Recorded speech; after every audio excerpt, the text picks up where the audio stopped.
જય શ્રી કૃષ્ણ મિત્રો, આજે આપણે 5:4નું છેલ્લું લેક્ચર ચાલુ કરીએ છીએ.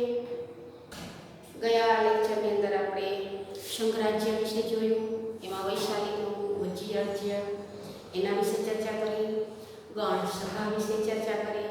હવે આજે આપણે એનાથી આગળ વધીએ.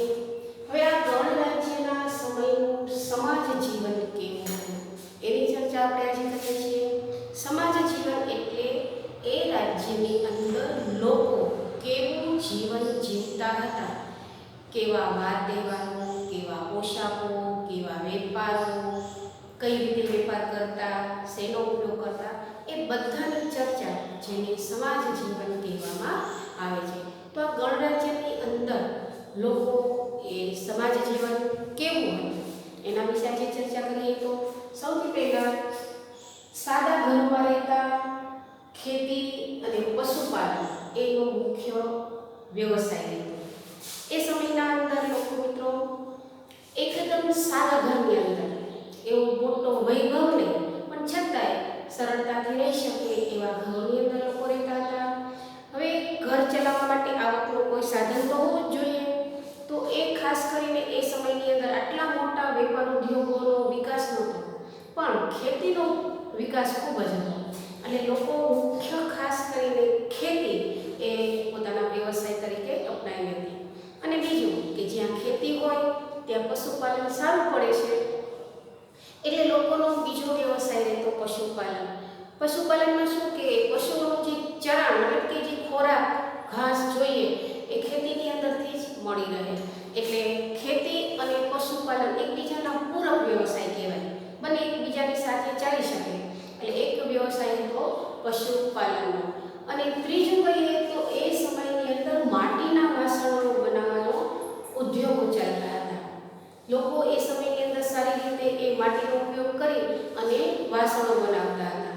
અને આપણને સ્ત્રોત દ્વારા એ પણ મળ્યું છે કે એ સમયના જે આપણને વાસણો મળ્યા છે એની અંદર સરસ મજાના ચિત્રો દોરેલા છે. એટલે વાસણ ઉપર ચિત્ર દોરે તો ચિત્રિત વાસણ કહેવાય. અને એનું નામ ભૂષણ પાત્ર તરીકે એને ઓળખવામાં આવતું. એટલે માટીના વાસણ બનાવે, એના ઉપર ચિત્રો દોરે, કોઈ ડિઝાઇનો કરે અને એ ભૂષણ પાત્ર તરીકે એ વાસણને ઓળખવામાં આવતું. એટલે આમ ટૂંકમાં કહીએ કે ભૂષણ પાત્ર એટલે શું? તો ભૂષણ પાત્ર એટલે માટીના વાસણ પર કરેલા ચિત્ર એવા વાસણ જેને ભૂષણ પાત્ર કહેવામાં આવે છે. બીજું મિત્રો જોઈએ તો રાજ્યનું સંરક્ષણ અને કિલ્લો. હવે આપણે આના આગલા લેક્ચરની અંદર સંરક્ષણ બાબતની ચર્ચા કરી હતી કે આખા રાજ્યને રક્ષણ આપવું જોઈએ. તો એ સંરક્ષણ માટે રાજા કંઈ પણ કરવા તૈયાર હોય. કે જો શ્રેષ્ઠ રાજા હોય એ સૌથી પહેલાં પોતાની પ્રજાનું સંરક્ષણનું વિચારે. એટલે આ રાજા એ રાજ્યના રક્ષણ માટે રાજ્યની ફરતે કિલ્લા બંધાવતા. કિલ્લા એટલે મહેલ નહીં, પણ એવી ઊંચી કાંગરી વાળી દિવાલ. સમજો આ રીતે કહી શકાય છે કે ઉપરથી આમ કહે ને કાંગરી આકારની એ દિવાલ ચોક દેવી દીધું. તો આખા રાજ્યની અત્યારે આપણે કહ્યું તો ચીનની એ દિવાલ આખા વિશ્વમાં અજાયબીની જેમ પ્રખ્યાત છે કે ચીન દેશે પોતાના આખા દેશને ફરતી એક દિવાલ બનાવી છે કે એની અંદર કોઈ દુશ્મનો ન પ્રવેશી શકે. તો એ રીતે એ સમયમાં પણ રાજા પોતાના રાજ્યની ફરતે એ દિવાલ બંધાવતા. અને આવી એક દિવાલ આપણને સ્ત્રોત તરીકે મળી છે. અને એ દિવાલ લગભગ 2500 વર્ષ પહેલાંની છે એવું માનવામાં આવે છે. તો આ શ્રેષ્ઠ એક વ્યવસ્થા કહેવાય કે લોકોને સુરક્ષા મળી રહે. અને આ દિવાલ પણ કેવી, આ કિલ્લા પણ કેવા કે એની અંદર ઈંટ અને પથ્થરોનો ઉપયોગ કરી અને ઊંચી દિવાલો બનાવવામાં આવેલી છે. એટલે કોઈ દુશ્મન એની અંદર પ્રવેશી શકે નહીં. તો આવી રીતે કિલ્લાઓ બાંધવા છે અને એ બાંધવા માટે ઈંટ અને પથ્થરોનો ઉપયોગ પણ એની અંદર કરેલા છે. હવે મિત્રો રાજા હોય એ પ્રજાના કલ્યાણ માટે ઘણા બધા કાર્ય કરે છે. અને આ કાર્ય કરવા માટે ઘણીવાર રાજાને ઘણા બધા પૈસાની જરૂર પડતી હોય છે. તો રાજાની પાસે એટલા બધા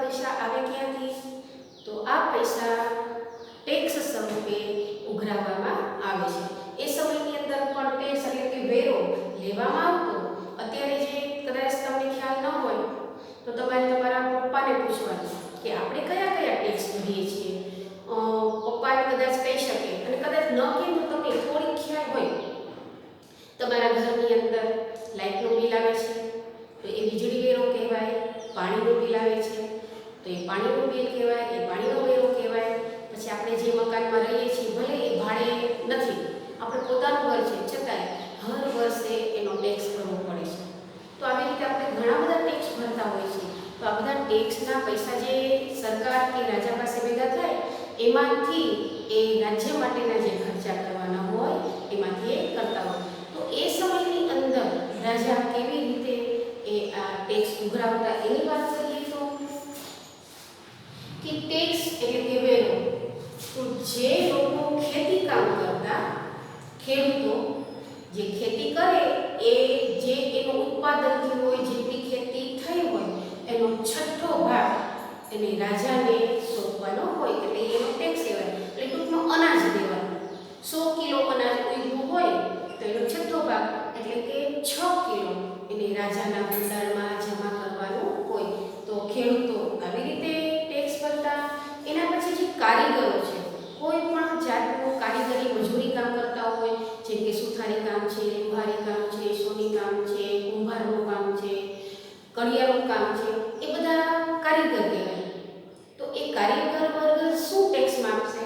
તો કે એ લોકોએ શું કરવાનું, આખા મહિનામાં એક દિવસ એ મજૂરી, એક દિવસની મજૂરી જે હોય એ રાજાને સોંપવાની, અથવા એ રાજાનું કામ જ્યાં ચાલતું હોય ત્યાં એક દિવસની મજૂરી મફત કરી દેવાની. તો એક દિવસની મજૂરી એ વેરા તરીકે આપવામાં આવતી. એના પછી છે આ પશુપાલનનો વ્યવસાય હતો.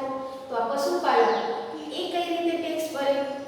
તો ઘણીવાર એવું થાય કે પશુપાલકની પાસે જેટલા પશુ છે એમાંથી એક પશુ એ વેરા તરીકે રાજાને આપે. એટલે પશુપાલકો વેરા તરીકે પશુઓને આપતા. અને આ પશુઓ પણ રાજાને ઉપયોગી જ હોય. ઘોડા આવે તો યુદ્ધમાં કામ કરશે, બળદ આવે તો ખેતીમાં કામ કરશે, ગાય આવે તો દૂધનું કામ કરશે. તો આવી રીતે કોઈને કોઈ રીતે ઉપયોગી હોય એવા પશુઓ રાજાને મળી જતા. તો આવી રીતે ખેતીનો 6ઠ્ઠો ભાગ ટેક્સ તરીકે, કારીગરનો એક દિવસ મજૂરી તરીકે, અને પશુપાલક એક પશુ એ વેરા તરીકે રાજાને આપતા. અને આ વેરામાંથી રાજાનો જે ખર્ચો હોય એ નીકળી જાય. હવે એના પછી એના સમયની અંદર ખેતીનો ખૂબ જ કહીએ કે સમૃદ્ધ ખેતી હતી, ખૂબ જ ઉત્પાદનો, ખેતી ખૂબ જ વિકાસ પામી હતી. અને એનું કારણ છે એ સમયની અંદર લોખંડના ઓજારો એની શોધ થઈ ગઈ હતી. અને આ લોખંડના ઓજારો લોકો બનાવતા હતા.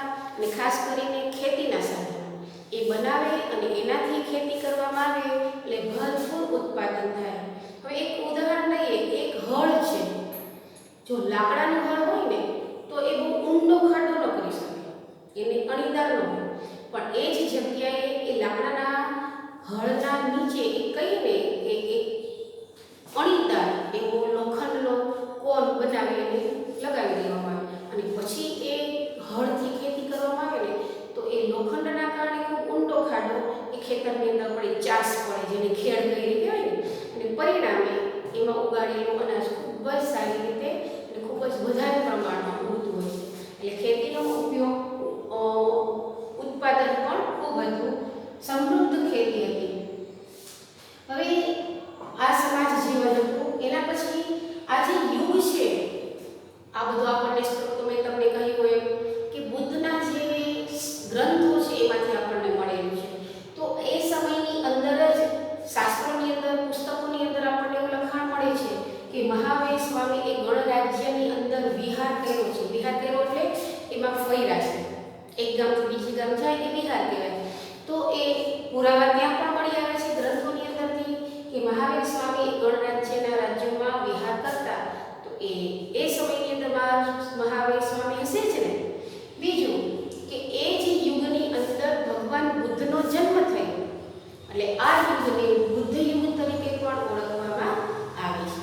તો આવી રીતે આપણને બે પુરાવા મળ્યા છે, મહાવીર સ્વામી અને બુદ્ધ ભગવાનના. તો આના આધારે આ બધું સાચું જ છે, હકીકત છે, અને એ વિશાળ સમાજ વ્યવસ્થા હતી એ આપણે માનીએ છીએ. તો મિત્રો